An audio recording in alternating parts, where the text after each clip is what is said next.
हरे कृष्णा।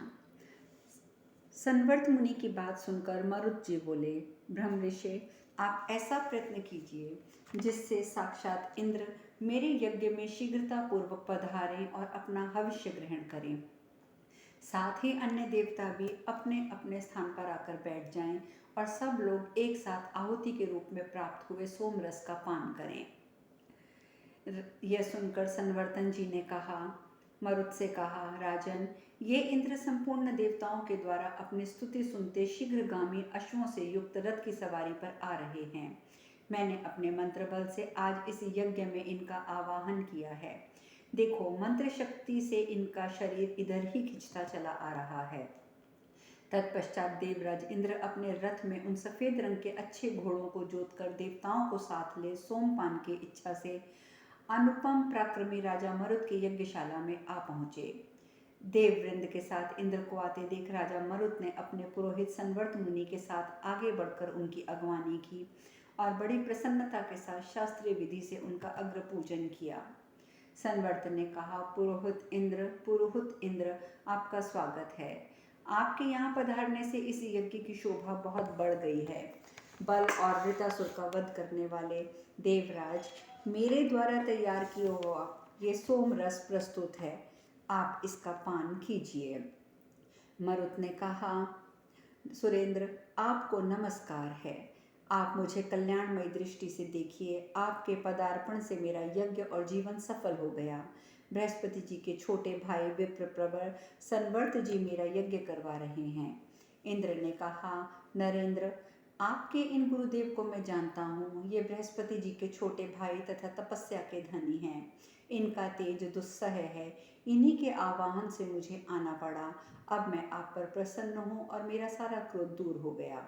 संवर्त ने कहा, देवराज, यदि आप प्रसन्न हैं तो यज्ञ में जो जो कार्य आवश्यक है उसका स्वयं ही उपदेश दीजिए तथा सुरेंद्र, स्वयं ही सब देवताओं का भाग निश्चित कीजिए।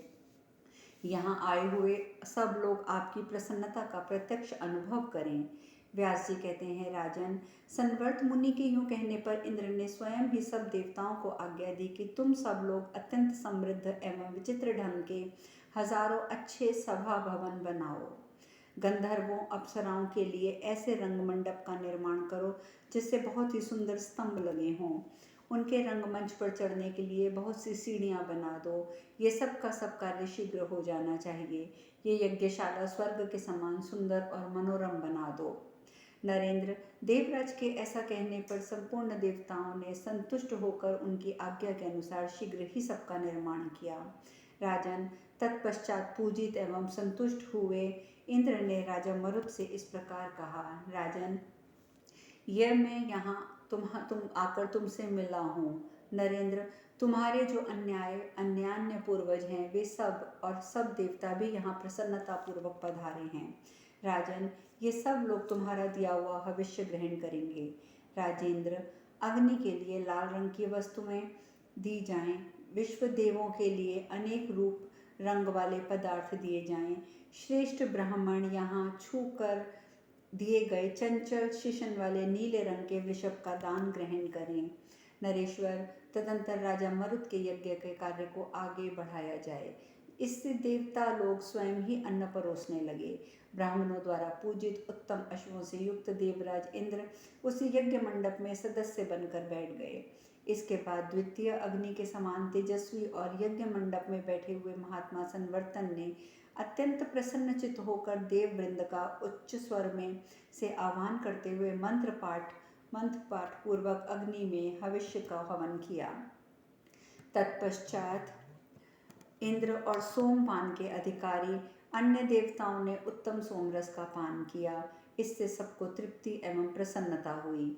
फिर सब देवता राजा मरुत की अनुमति लेकर अपने अपने स्थान को चले गए। तदंतर शत्रुहंता राजा मरुत ने बड़े हर्ष के साथ वहां ब्राह्मणों को बहुत से धन का दान देकर उनके लिए पग पग पर स्वर्ण के ढेर लगवा दिए। उस समय धनाध्यक्ष कुबेर के समान उनकी शोभा हो रही थी। इसके बाद ब्राह्मणों के ले जाने से जो नाना प्रकार का धन बच गया उसको मरुत ने उत्साहपूर्वक कोष स्थान बनवाकर उसी में जमा कर दिया। फिर अपने गुरु संवर्त की आज्ञा लेकर वे राजधानी लौट आए और समुद्र पर्यंत पृथ्वी पर राज्य करने लगे। नरेंद्र राजा मरुत ऐसे प्रभावशाली हुए थे, उनके यज्ञ में बहुत सा सुवर्ण एकत्र किया गया था। तुम उसी धन को मंगवाकर यज्ञ भाग से देवताओं को तृप्त करते हुए यजन करो। वैशंपायन जी कहते हैं, जन्मेजय, सत्यवती नंदन व्यास जी के ये वचन सुनकर पांडु कुमार राजा युधिष्ठिर बहुत प्रसन्न हुए। उन्होंने उस धन के द्वारा यज्ञ करने का विचार किया और इस विषय में मंत्रियों के साथ बारंबार मंत्रणा की। इस प्रकार अश्वमेध में संवर्त और मरुत का उपाख्यान विषयक 10वां अध्याय पूर्ण हुआ। वैशंपायन जी कहते हैं, जन्मेजय, अद्भुत कर्मा वेद व्यास जी ने युधिष्ठिर से इस प्रकार कहा। तब महातेजस्वी भगवान श्री कृष्ण कुछ कहने को उद्यत हुए। जाति भाइयों के मारे जाने से युधिष्ठिर का मन शोक से दीन एवं व्याकुल हो रहा था। वे राहुग्रस्त सूर्य और धूमकेतु की अग्नि के समान निस्तेज हो गए थे। विशेषतः उनका मन राज्य की ओर से खिन्न एवं विरक्त हो गया था। ये सब जानकर विष्णुवंश भूषण श्री कृष्ण ने कुंती कुमार धर्मपुत्र युधिष्ठिर को आश्वासन देते हुए इस प्रकार कहना आरंभ किया। भगवान श्री कृष्ण ने कहा, धर्मराज, कुटिलता मृत्यु का स्थान है और सरलता ब्रह्म की प्राप्ति का साधन है। इस बात को ठीक ठीक समझ लेना ही ज्ञान का विषय है। इसके विपरीत जो कुछ कहा जाता है वह प्रलाप है। भला वह किसका उपकार करेगा? आपने अपने कर्तव्य कर्म को पूरा नहीं किया। आपने अभी तक शत्रुओं पर विजय भी नहीं पाई। आपका शत्रु तो आपके शरीर के भीतर बैठा हुआ है। आप अपने उस शत्रु को क्यों नहीं पहचानते? यहाँ मैं आपके समक्ष धर्म के अनुसार एक वृतांत जैसा सुन रखा है वैसा ही बता रहा हूँ। पूर्व काल में वृतासुर के साथ इंद्र का जैसा युद्ध हुआ था वह प्रसंग सुना रहा हूँ। नरेश्वर कहते हैं, प्राचीन काल में वृतासुर ने समूची पृथ्वी पर अधिकार जमा लिया था। इंद्र ने देखा वृतासुर ने पृथ्वी पर अधिकार कर लिया है और गंध के विषय का भी अपहरण कर लिया है। इस प्रकार पृथ्वी का अपहरण करने से सब और दुर्गंध का प्रसार हो गया था। तब गंध के विषय का अपहरण होने से शतक्रतु इंद्र को बड़ा क्रोध आया। तत्पश्चात उन्होंने कुपित होकर वृतासुर के ऊपर घोर वज्र का प्रहार किया। महातेजस्वी वज्र से अत्यंत आहत हो वह असुर सहसा जल में जा घुसा और उसके विषयभूत रस को ग्रहण करने लगा। जब जल पर भी वृतासुर का अधिकार तथा रस रूपी विषय का भी अपहरण हो गया, तब अत्यंत क्रोध में भरे हुए इंद्र ने वहां भी उस पर वज्र का प्रहार किया। जल में अमित तेजस्वी वज्र की मार खाकर वृतासुर सहसा तेजस में घुस गया और उसके विषय को ग्रहण करने लगा। वृतासुर के द्वारा तेज पर भी अधिकार कर लिया गया और उसके रूप नामक विषय का अपहरण हो गया। ये जानकर शतक्रतु के क्रोध की सीमा न रही। उन्होंने वहां भी वृतासुर पर वज्र का प्रहार किया। उस तेज में स्थित हुए वृतासुर अमित तेजस्वी वज्र के प्रहार से पीड़ित हो सहसा वायु में समा गया और उसके स्पर्श नामक विषय का ग्रहण करने लगा। तब वृतासुर ने वायु को भी व्याप्त करके उसके स्पर्श नामक विषय का अपहरण कर लिया। तब शतक्रतु ने अत्यंत कुपित होकर वहां अपना वज्र छोड़ा। वायु के भीतर अमित तेजस्वी वज्र से पीड़ित हो वृतासुर भागकर आकाश में जा छिपा इसके विषय को ग्रहण करने लगा। जब आकाश वृतासुरमय हो गया तो उसने शब्द रूपी विषय का अपहरण होने लगा। तब शतक्रतु इंद्र को बड़ा क्रोध हुआ और उन्होंने वहां भी उस पर वज्र का प्रहार किया। आकाश के भीतर अमित तेजस्वी वज्र से पीड़ित हो वृतासुर सहसा इंद्र में समा गया और उनके विषय को ग्रहण करने लगा। तात वृतासुर से ग्रहित होने पर इंद्र के मन पर महान मोह छा गया। तब महर्षि वशिष्ठ के रथांतर साम के द्वारा उन्हें सचेत किया। भरतश्रेष्ठ, तत्पश्चात शतक्रतु ने अपने शरीर के भीतर स्थित हुए वृतासुर को अदृश्य वज्र के द्वारा मार डाला। हमने ऐसा सुना है। जनेश्वर, यह धर्म संपत्त रहस्य इंद्र ने महर्षियों को बताया और महर्षियों ने मुझसे कहा। वही रहस्य मैंने आपको सुनाया है, इसे आप समझ लीजिए। अश्वमेध पर्व में इस प्रकार श्री कृष्ण और धर्मराज युधिष्ठिर का संवाद विषय 11वां अध्याय पूर्ण हुआ। भगवान श्री कृष्ण ने आगे कहा, कुंती नंदन, 2 प्रकार के रोग उत्पन्न होते हैं, एक शारीरिक दूसरा मानसिक। इन दोनों का जन्म एक दूसरे के सहयोग से होता है। दोनों पारस्परिक सहयोग के बिना इसकी उत्पत्ति संभव नहीं है। शरीर में जो रोग उत्पन्न होता है उसे शारीरिक रोग कहते हैं। मन में जो व्याधि होती है वह मानसिक रोग कहलाती है। शीत, उष्ण, वायु ये 3 शरीर के गुण हैं और यदि शरीर में इन 3 गुणों की समानता हो तो स्वस्थ पुरुष का लक्षण है। उष्ण शरीर शीत का निवारण करता है, शीत उष्ण का निवारण करता है। सत्व, रज, तम ये तीनों अंतःकरण के गुण माने गए हैं। इन गुणों की समानता हो तो मानसिक व्यवस्था का स्वास्थ्य का लक्षण होती है। इनमें से किसी एक की वृद्धि होने पर उसके निवारण का उपाय बताया जाता है।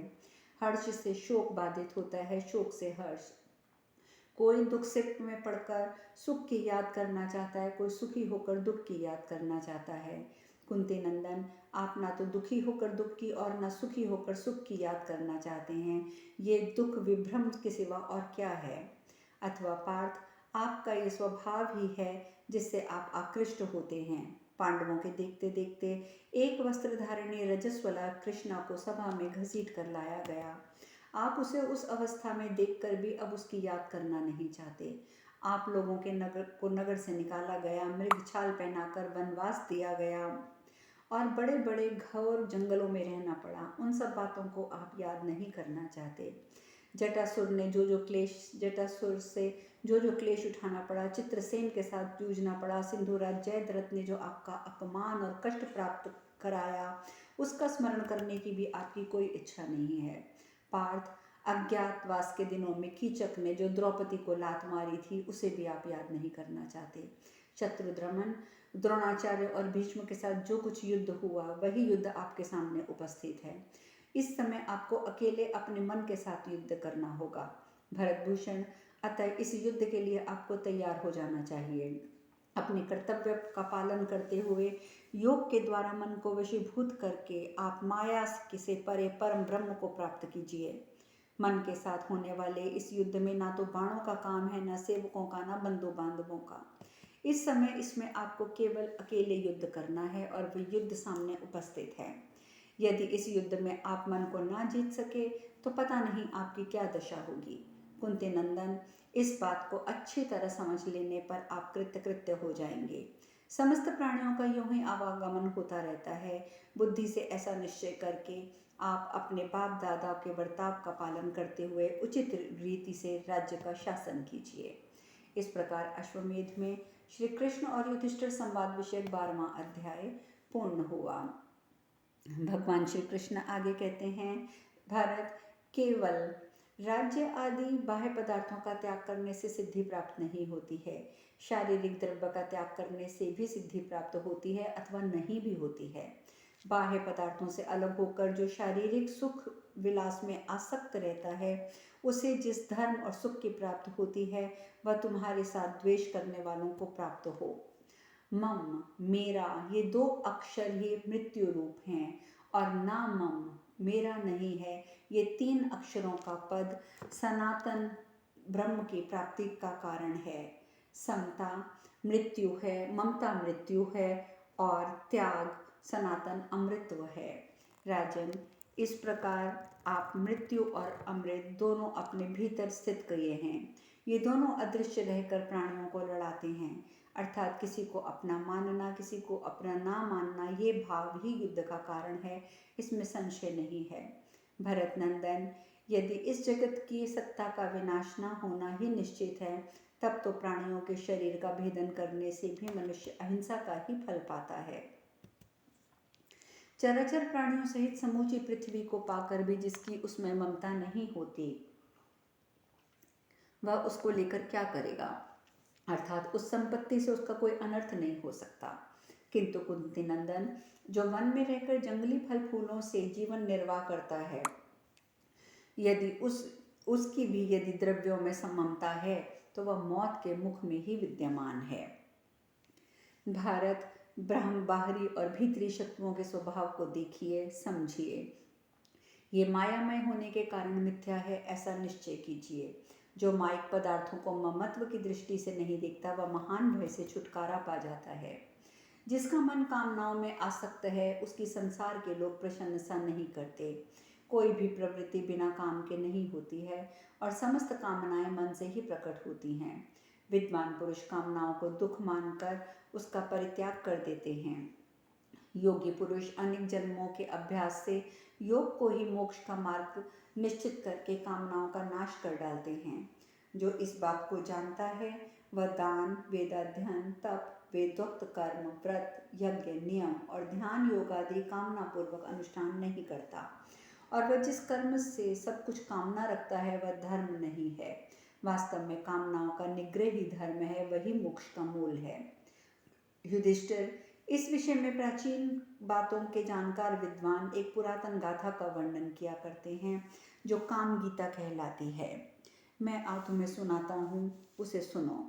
काम का कहना है कि कोई भी प्राणी वास्तविक उपाय, निर्ममता और योगाभ्यास का आश्रय लिए बिना मेरा नाश नहीं कर सकता। जो मनुष्य अपने में अस्त्र बल की अधिकता का अनुभव करके मुझे नष्ट करने का प्रयत्न करता है, उसके उस अस्त्र बल में मैं अभिमान के रूप में पुनः पुनः प्रकट हो जाता हूँ।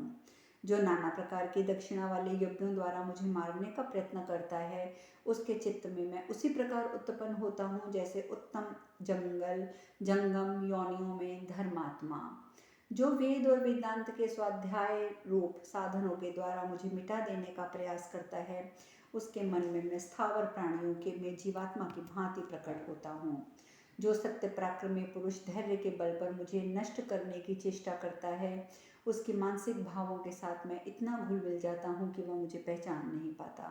जो कठोर व्रत का पालन करने वाले मनुष्य तपस्या के द्वारा मेरे अस्तित्व को मिटा डालने का प्रयास करते हैं, उसकी तपस्या में मैं प्रकट हो जाता हूँ।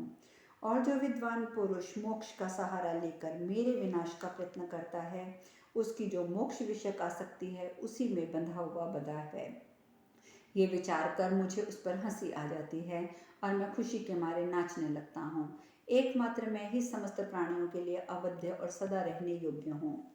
अतः महाराज, आप भी नाना प्रकार की दक्षिणा देने वाले यज्ञों के द्वारा अपनी उस कामनाओं को धर्म में लगा दीजिए, वहाँ आपको ये कामना सफल होगी।